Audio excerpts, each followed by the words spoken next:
Dear all students, yesterday we have discussed regarding the vacuum tubes. In those basically the vacuum diode, vacuum triode, vacuum tetrode and vacuum pentode. All are called pentode itself having the 5 electrodes. They are the, you can say the anode, cathode, control grid, sealed grid and suppressor grid.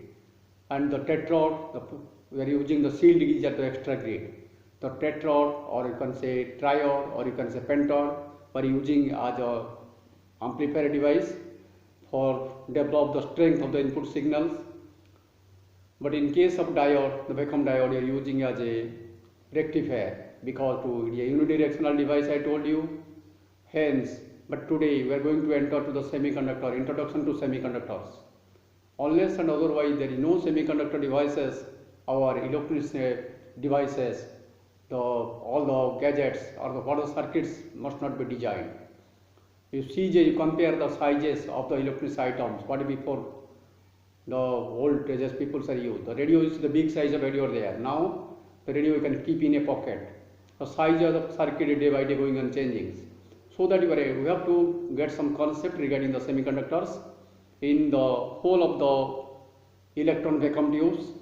All we know that the electron vacuum tubes basically those where the mobile electron is obtained from the heated cathode, either maybe applying the different sources of emission processes, but that should be takes place that has to made to flow in a evacuated glass envelope or spacer vacuum. But in case of these semiconductor devices, what we are going to give you the introduction just now, the flow of charge carrier in the semiconductor devices are within the solid itself. No need for thermionic emission at all. If you go to comparison with that, the previous, the oldest televisions were using CRT, cathode ray tubes, or similarly in that cases what happened, the emission processes are there. That means what are the merits we are getting with respect to this? The semiconductor device has more merits, more advantages compared to our vacuum tubes. No extra heating or no large evacuated envelope is not required in case of semiconductor devices. And if comparing to the sizes are very little bit, very small, and the semiconductor devices has to consume less power. Along with that, we can operate at the low voltage also. So that is very important point for us. So is a long life as well as high reliability and also high efficiency TRs. With respect to these all advantages, we are entering to the semiconductor devices and for its application. CRT in the computer monitors, you know that which will work in the principles of the vacuum tubes, but now it has been replaced to the modern stages. That is called replaced by the liquid crystal display monitor with having the supporting with the solid state devices. Much before this, the full implication of the semiconductor devices already known are replaced by all now the semiconductor chips. Basically, much before, full implication of the semiconductor devices was formally going to be understood. A naturally occurring crystal subset to be galena, or you can natural occurring, that is the galena itself, which is called you can say the lead sulfide or PBS. Chemical composition there, chemical formula with a metal point. We are using as a radio waves for detection of radio waves. We are using. Very important point you remember. Now, natural occurring crystal is called galena, that is called the liquid crystal displays, that is called the lead sulfides made of a lead sulfide with a metal point acting as a detector of existence of radio waves. So that, let us see now, according to these all you can say there are some basic concept of the crystals we have. Let us see the basic concept of semiconductors are called whole of our elements we have, 118 elements, 80% I told you, all are the metals. All metals whose have the low resistivity but existence of high conductivity occurs. The resistivity is lying within the range of 10 to the power minus 2 to 10 to the power minus 8 ohm meter. Whereas the conductivity is lying in more, you can say 100 to 10 to the power 8, that is called the Siemens per meters. Because Siemens is the unit of conductivity, conductance. Siemens per meter is the unit of conductivity. Let us remember. So the least resistivity is there, but the high conductivity we are getting back in the 80% of metal we have. But among them, remember, also metalloids are there. The metalloids are acting as a semiconductors. Basically, maybe the pure semiconductor we have. Pure are called the existence in case of elementary form. Those are called the germanium, silicon, like this we have taken. Those the resistivity and the conductivity are with the intermediate stage of the existence within the range of frequency between the metals and the insulators. The resistivity is lying between 10 to the power minus 5 to 10 to the power 6 ohm meter, whereas the conductivity is lying 10 to the power 5 to 10 to the power minus 6 Siemens per meter. Let us remember what is the comparison. But if you go to the concept of another thing, the insulators we have, it has high resistivities but low conductivity. Hence, which will be applicable? Practical uses, we want the conductivity according to a design. But you remember now, the semiconductor chips what we are using now, they are in two forms. One is called purest form, other is called the compound form of a semiconductor. The purest form is called the elemental form of semiconductor. They are called, remember, germanium and silicon, I can say. But in case of, you can say, the compound form is there, we can say we have to take the pure form along with some impurity we have to add there. The impurities in the doping level we have to add there. Due to addition, you can say, just to remember, the compound form of semiconductors, either you can say cadmium sulfide, gallium arsenic, or you can say cadmium arsenic, like this. We have some example we have taken, they are called the inorganic compound based semiconductor. But similarly, you may ask me a question like that. The question is arising, if the inorganic semiconductor compounds are there, there is some also organic compounds are there. We can say the organic compounds form is called the, you can say the polypyrols, or you call polyanilamines, or polythiophylline, etc. are the example of the compound semiconductor in organic case. Just to remember like this, we have already known that the semiconductor are called the, either you can say the on basis of the energy band concept is concerned, we common through these all. Remember now, with respect to basic structure of energy band, we also can be define all the semiconductor, insulators as well as conductors. According to the, you know that the different postulates are given with respect to atomic theory. The Dalton's atomic theory there, and Bohr's atomic model, the Bohr's postulates are there. But according to Bohr's postulates, for the atomic model, we have to know that in an isolated atom, the energy of any of its electron is decided by whom? By the orbit in which the electrons are rotating. So that inside the crystal, each electron has a unique position. Each and every electron has a unique positions, and no two electrons see exactly in the same patterns. It must be of the surrounding charges. Because of this, each electron will have a definite energy levels, or they have, remember, the different energy levels they have with continuous energy variation called, we can say, the energy band. So these energy bands should be distinguished. There are two kinds of energy bands are there. Just to remember, one is called the valence band, other is called the conduction band. Why the name is like that? Each and every element what we have, all elements should be arranged by means of electronic configurations, and the cell capacity known. We have to say that according to the position of nucleus, nucleus is made up by the existence in the nucleus, number of protons and number of neutrons that give you the atomic mass, and similarly that atomic mass have the depend upon the size of nucleus, and the size of nucleus and size of the atom also there is a comparison. Let us see now the electrons, number of electrons revolving around the nucleus is equal to the number of protons existing at the nucleus. What does it mean? So this means that another extra number of subparticles are there, particles are there inside the nucleus, that is called the neutron. Neutron has no charge if you compare with respect to charge countability, but you can say electrons are negative, possesses negative charge, protons possess positive charges. How much amount of charge possessed by the electron, that already I have told you in the beginning of the classes, in the last class, that the number of electrons are going to transferring to take it part in the conductance. We can see that 6.025 10 to the power 18 number of electrons are moving to create 1 coulomb amount of charge. So charge of one electron is called 1.6 10 to the power minus 19 coulomb. That is the charge of one electron. That remember.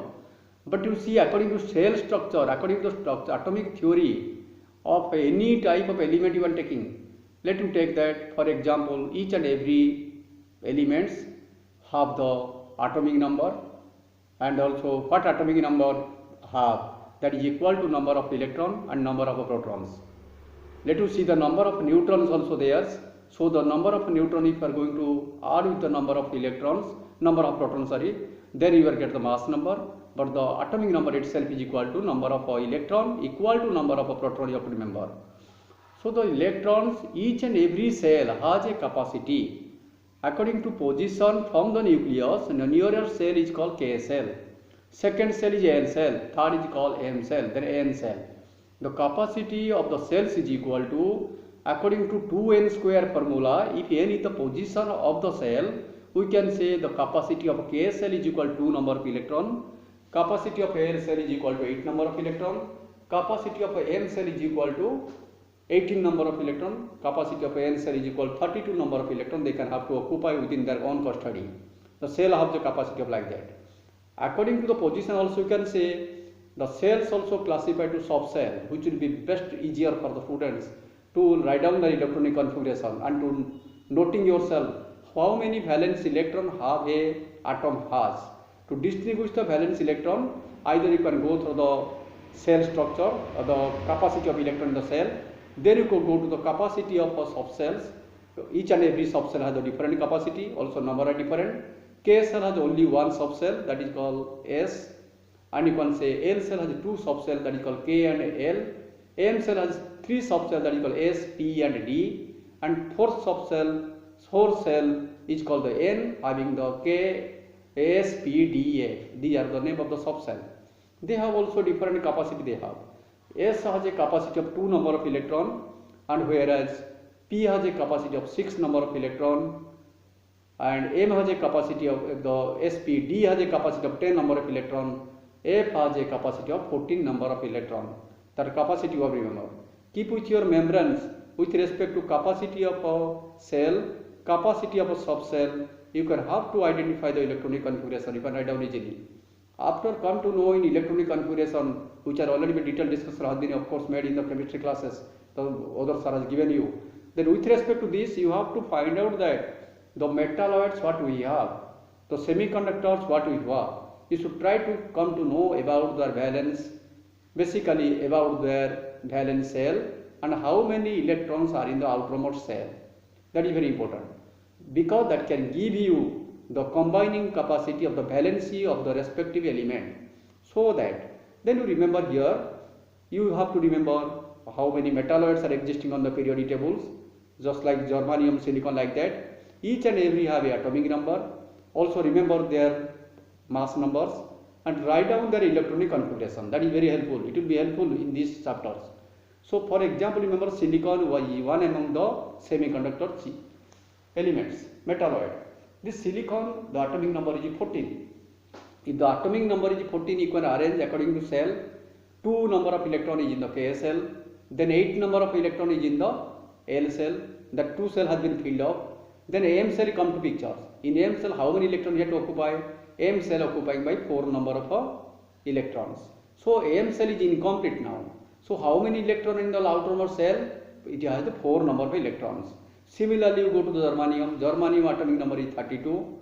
If number of electron is equal to 32, equal to number of proton, that is called 32. This 32 you have to distribute according to their capacity. You have to identify that how many electrons are existing are the outermost cell.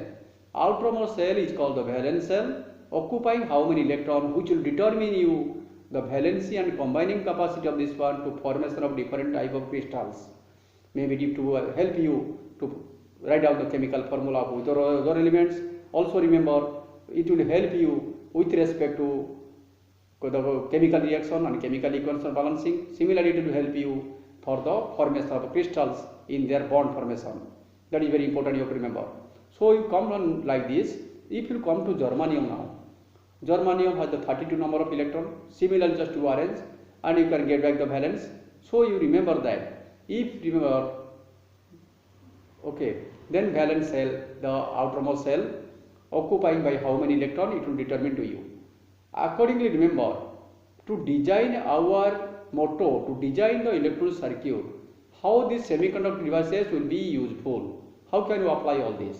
So that easily you can identify the semiconductor chips and easily the circuit can be designed, and then the become to what the difficult drawbacks we have that can be rectified by using the semiconductor. Power consumption should be less, I told you, and very reliable, and you can say you can get the efficiency more. Similarly, no extra energy source is required for thermal emission, not at all required. Extra the solid itself has to create these all the energies. Then here remember semiconductors are two types. You remember, one is in pure semiconductor named as intrinsic semiconductor. Second is called the impure form, that is called extrinsic semiconductor. Extrinsic semiconductor are the impure semiconductor. You know that gold is a pure element, AU the symbol, but the ornament is impure. Why? Because to get back our fruitful to our activities, to get back a ornament of different type of shape we have to prepare by the help of a pure gold, it is not possible. For this purpose, the pure gold should be impure with adding some doping agents. What you are going to adding, that is called dopant. The doping agents, dopant, basically we are adding the copper or silver, we are adding some amount, then to increase the strength of the gold, because due to the gold is ductile natures, or you can say that malleability natures they have, then it will be a 1 gram of gold can made into beaten into a 1 kilometer, 2 kilometer per year. So can it be possible? Can the strength will be better if you made with the pure gold? No. So that for this purpose, that the doping agent you are adding. But here remember why you are adding, not to develop the strength. To develop the current density strength you have to add. That is the intrinsic semiconductor of the purest form. Out of 118 elements are there. You can take the pure semiconductor, the intrinsic, which is named as like that, named as silicon and germanium. Okay, silicon, germanium are the two best intrinsic semiconductors. Let us see now, in case of similarly, extrinsic semiconductor, I told you that by means of intrinsic semiconductor, our aim is not fulfilled. According to desired level of current density, we never get back. To develop the desired level of current density according to our designing of circuits, how to get back? So that for this purpose, we have to add some doping agents. Then remember, the doping agents are called the dopants. They either become the trivalent element or they become the pentavalent elements. The trivalent elements possessing 3 valency, the pentavalent element possessing 5 valency, that you have to choose. So that the trivalent elements or pentavalent elements, we have to make a addition with a proportions in case of where? In case of adding with the intrinsic semiconductor, so that our current density can be developed. So according to a desired level, that current density with getting back, we can design the different type of electronic circuit. Let us see here, dear students, the germanium. You see, remember, in case of metals, if you are going to concern with the energy band level, we know that according to the energy level diagram is concerns, each and every cell has a different energy level. Electron jump from K cell to L cell, L cell to M cell. There is also energy gain or loss takes place. If electron jump from higher to lower cell, there is also a, hence the energy level is very important. To formation of energy band of energy, in case of pure conductors said to be the metal structures, in every metals, both the valence band, conduction band overlap with each other without leaving any gap between them. So I may define like this: the valence electron or the outermost cell electron occupied in a level of energy, that is called valence band, occupied with the valence electron. Whereas once the valence electron, the valence band is completely filled and the conduction band may be partially filled but not empty, but there is no gap between them, is called the conductor or metal case, we can have to take it. But in case of semiconductor, as there is a partial, the little bit difference there, the forbidden energy gap between the two bands. If you take a graphic structure, you have to identify the gap between both will be less. Basically, remember, in case of intrinsic, I am telling you, in germanium, the gap is called 0.7 electron volt, whereas in silicon, that is called 1.17 electron volt, is the forbidden energy gap between the both intrinsic semiconductor. Remember here, with the if the another thing is there, if there is a increase in temperature, what happened? If there is a increase in temperature, the number of electron pushed from the valence band to the conduction bands increases. बुझेला? If the temperature is rising, the valence electron will be excited, jump to through the gap and jump towards the conduction band. The conducting by semiconductor, also by insulator, also going on increasing with increasing temperature. So that is a factor you can see, but that is practical not useful for us. Here remember you can have to say like that. The crystals are there. We can say that. You may ask me, sir, the crystals are actually said to be how their bond formings. That will come on. You see one more. You just come to the before going to our chapter. The fundamental case of atomic, the construction by forming the bonds is due to the tendency of atoms to attain the rare gas configuration, rare gas or noble gases configuration. Why they are taking? Because they are more stable. They are more stable. With himself they are obeying the octet rule, they are giving their existence. So 8 number of electrons already been exist there. No need to add or subtract from the rarer gases. Hence remember the fundamental case of atomic combinations of by forming the bonds is due to tendency of atoms to attain the rarer gases configuration, which is more stable, were taken into considerations. The crystals are in 4 forms. With respect to the bond formation, one is called ionic bond. Ionic bonds, also called the electrovalent bonds. They may tell you also, you can say heteropolar bonds. Last years they asked you write down the properties of a hetero, distinguish between the heteropolar bonds and you can say homopolar bonds. He has asked the question like that. No confusion is there. That is similarly remember that ionic bonds are said to be electrovalent, same name, or you can say that is called heteropolar bonds. Whereas another bond is there that is called covalent bond, or you can say homopolar bonds. Homopolar bonds are named as covalent bonds. Heteropolar bonds are named as ionic bonds. Followed? Another bonds are there also. In case of metal, we are telling the metallic bonds are there. Similarly, in case of rarer gases, what they are all unstable gases, the van der Waals molecular bond is forming. How one type of crystals are there? You can say according to bond formation. One is called ionic bond, second is covalent bond, third is metallic bond, fourth is called van der Waals molecular bonds. Let you see now. The ionic bonds are said to be heteropolar. The covalent bonds are said to be homopolars. Others remember, only you have to remember how the bonds are forming. Let you take now one more example. You know the salt, NaCl, sodium chloride you may take. Bond, how the bond is formed?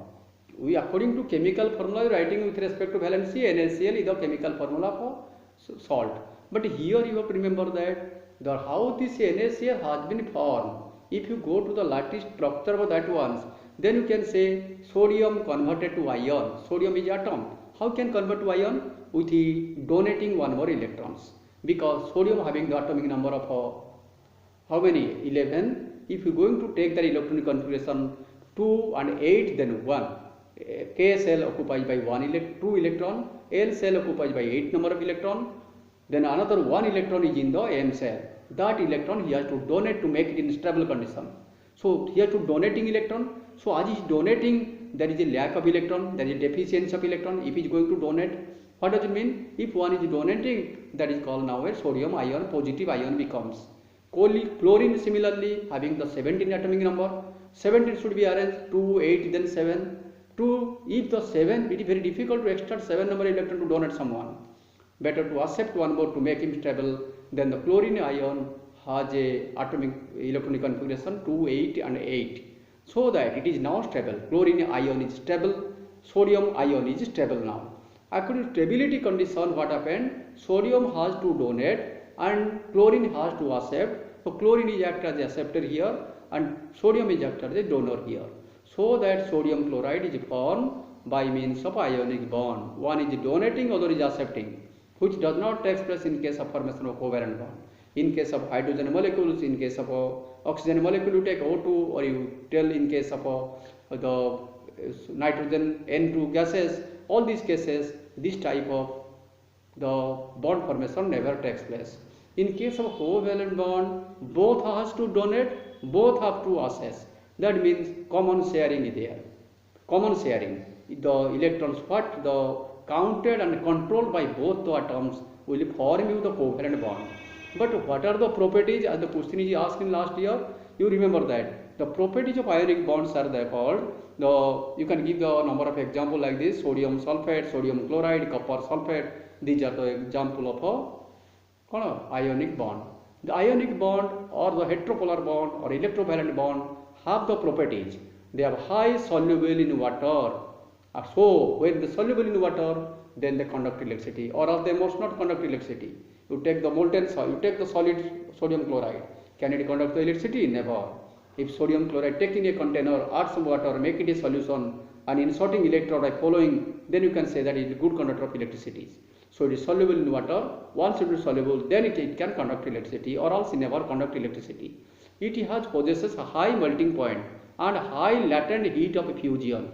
Because of this high cohesive energy, it has to prefer with himself. So remember, it is very strong, hard, brittle, and the density is very also high in case of ionic bond. And remember, another you can say they are the bad conductor of electricity. So because of they do not have a free electrons. They do not have free electron. How the electron is free? If remember they will convert it to ion by accepting or donating. Then and there the bond can be formed. But you can see now, but ionic bonds are transparent or not? Ionic bonds are transparent, and some are also different colors are available. But in case of covalent bond in which the sharing takes place, common sharing there, high melting point and high cohesive energy, but not as high as the ionic bonds. Thus to compare, you can come to know that is not high like that. But you remember now, it is insoluble in ordinary water. But you can say, let you say the example of like this Pen's number of. Let you see now the covalent bonds are electrically conductivity, the covalent crystals and varies over the wide range. Wide range, some like even diamond, excellent with respect to insulating capability compared to germanium and silicon or the semiconductor.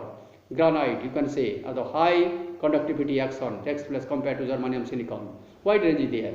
And you can say these are the strong and then the ionic bond. Covalent bonds are very strong. Why they are strong? Because by means of sharing, both electrostatic force they have to structure is very high. Hence remember, other bonds are like that. The crystal structure is concerned. One is called the metallic bond. In metallic bond, remember, it has high remember the thermal as well as electrical conductivity action. All metals are good conductor, I am telling you from the beginning. Free electrons on the metallic bonds are capable of absorbing and reassembling, of observing or re-emitting the electromagnetic radiation going to luxure of metal, the property like that. Or metallic bindings being devoid to the directional bond, which will be metallic, can be drawn into wires between all these. They are opaque in nature.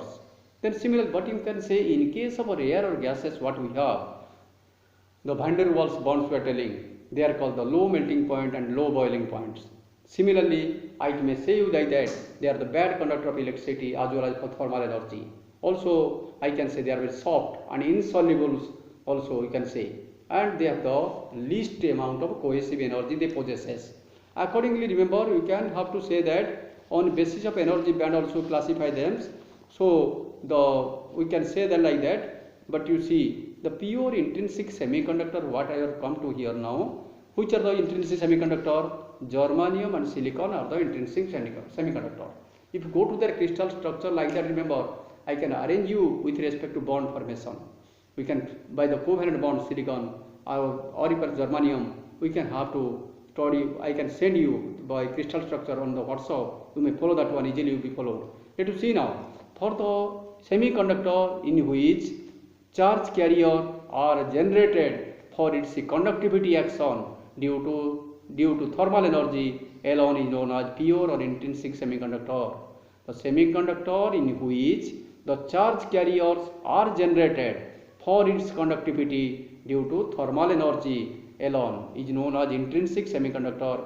In that you can see at room temperature in a semiconductor, some electrons in valence band gain energy so that they have to jump to conduction band, become free and create the you can say with respect to existing, they can have to move to the conduction band, so they have to create for their conductivity action. So number of electron is equal to number of holes in or number of protons in the valence band. After getting thermal energy, they have to jump to conduction band, then the conduction starts.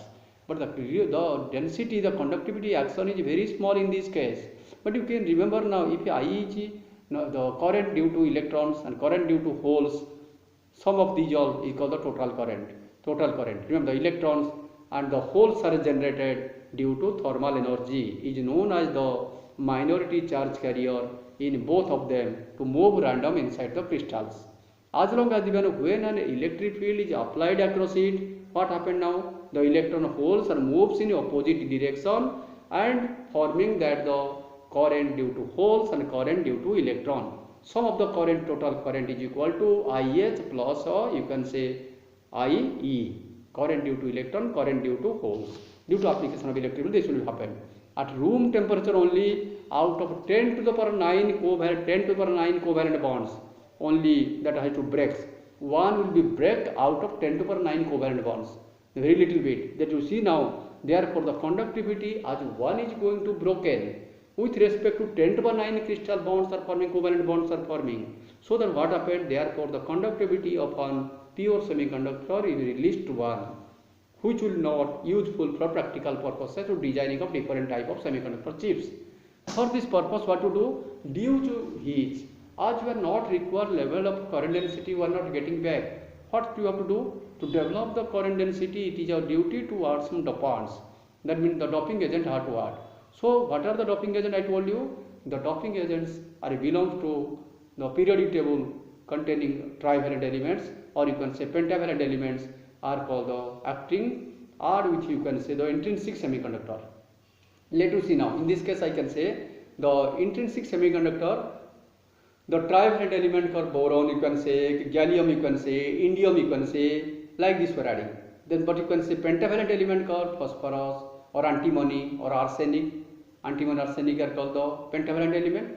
These all you have to add with either germanium or silicon to develop the current density and utilize for practical purposes. Let us remember now. We know that according to, you have to remember the dopant, the trivalent some elements, what is their symbol, what is their atomic number, and how many valence electron they have. Then if they are going to add with germanium, what has type of extrinsic semiconductor will be takes place. The impure semiconductor or extrinsic semiconductor classification according to existence of carriers. If the electrons are majority carrier, there you can say the extrinsic semiconductor is called the N-type extrinsic semiconductor. If holes are the majority carrier, you may say that is called the P-type of semiconductor. So remember, extrinsic semiconductor classified to two category. One is called the N-type of extrinsic semiconductor, other is called P-type of extrinsic semiconductor. Remember, an example you can take. Suppose for example, dopant is said to be antimony. Then antimony you are going to add with germanium. If you are going to add with germanium, we know that antimony has the atomic number is 51. So that if you go to electronic configuration, they have the 5 number of electron in their valence shell. These 5 number of electron, he has to make a bond with germanium. So what happened for one atom? I am telling for germanium. Then there what happened now? Excess carrier is said to be electrons. Whereas because germanium is a tetravalent element, 4 electron has to occupy, other electron is extra. So that as electrons are the majority carrier and holes are the minority carrier. In case of dopant is using to addition with germanium, then and the other is called N-type of semiconductor. Tell me another example. Suppose for example phosphorus. Suppose phosphorus having the atomic number is called 15. 1 to 30 element you have to keep in your brain and try to remember all the symbols along with their valency, with the atomic number, with mass number and their electronic configuration and the capability with respect to cell and subcell you have to remember. It is not essential to study you at this moment. That already been taught in the first year. So remember students, if phosphorus is adding with silicon, and what type of semiconductor will be takes place? You know that phosphorus is called a pentavalent elements. So that if you are adding these all, then what type of semiconductor will you produce? Depending upon the charge carriers, then electrons are extra or protons are extra, which is the majority one. Depending upon that, you have to name them. So that P type of a semiconductor, holes are the majority carrier. P stands for positive, N stands for negative. In N type of semiconductor, electrons are the majority carriers. So accordingly, in case of a pentavalent or P type of extrinsic semiconductor, if you are adding the pentavalent elements in N type, then the donor level will come nearer to the conduction band region. Hereby that in that cases, germanium possesses a gap of 0.01 electron volt, and you can say silicon possesses the 0.01 electron volt, and germanium possesses 0.03 electron volt. Donor level is comes nearer to the conduction band in case of a N type of extrinsic semiconductor. In case of P type, just opposite. P type means the acceptor level should be there. The acceptor level in the energy levels, acceptor level is comes nearer to the which band? Valence band, and the gap will be exist between them. That overcoming of a gap is very important, and jumping of electron from the valence band to conduction band is important. Then the electron, the current due to holes and current due to electrons will be arises, and due to hole electron pairs, then that can be established. You remember one more thing, just students. What is the in case of extrinsic semiconductor will affect on temperature? Yes, there is effect. Remember, with increase in temperature gradually, then the minority charge carrier due to breakage of bonds may become almost equal with the majority carrier, which are equally opposite in nature. So the extrinsic semiconductor behaves like a intrinsic semiconductor. Once again, usefulness, and keep the temperature constant, do accordingly. Thus extrinsic semiconductor has always positive temperature coefficient. Temperature coefficient, I told you already how the temperature rising, then the resistance value is conductor rising, the resistance value is rising, how it is decreasing. So temperature coefficient is always positive in case of a extrinsic semiconductor, because you know that if the temperature is increasing, automatically the minority carrier increases due to breakage of bonds, so they have to become almost equal to the majority carrier. If NH is equal to Ne, what will happen now? You can come to know that the extrinsic semiconductor behaves like a intrinsic one. So that extrinsic semiconductor are said to be positive temperature coefficient based, whereas the intrinsic are called the negative temperature coefficient based. In extrinsic semiconductor, what happened now? You have to find out your motto to develop the current density. Mathematically, how to find? You know that. One more thing you just remember, what is a mobility? Mobility is called the carrier.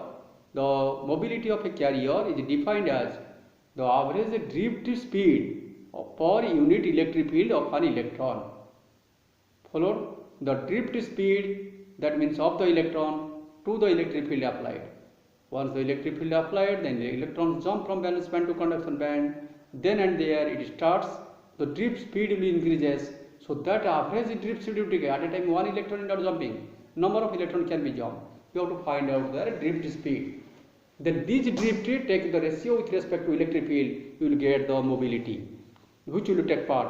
So that remember, the current density is equal to, what you can write down?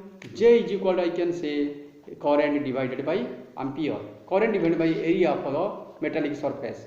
The current density is equal to, where you can say, the conductivity is equal to current density divided by electric field. Current, you know, the conductivity is equal to semiconductor, we are going to talk. The conductivity of a semiconductor is equal to the current density by electric field, and then the conductivity is equal to, remember, that is called, you can say, the current divided by, you can say, that is called your 1, that is called area. So that remember, the total amount of current you can find out with respect to I is equal to IS. Okay, dear student, thank you very much for your listenings, and try to go through all this. This is the theoretical concept. Next class we go through the chalk and dusters, because of here what the analysis has been made, we can apply in different forms with a different circuit diagram with the best upon a practical application go on. But what I have taught you today, all are the theoretical based. If anything you have doubt, you have the right at any moment by telephonic call or by WhatsApp, you may send me the message, you can get back your answer easily. So be there, student, have a good day. Okay, thank you very much for your attending of these online classes. Thanks very much.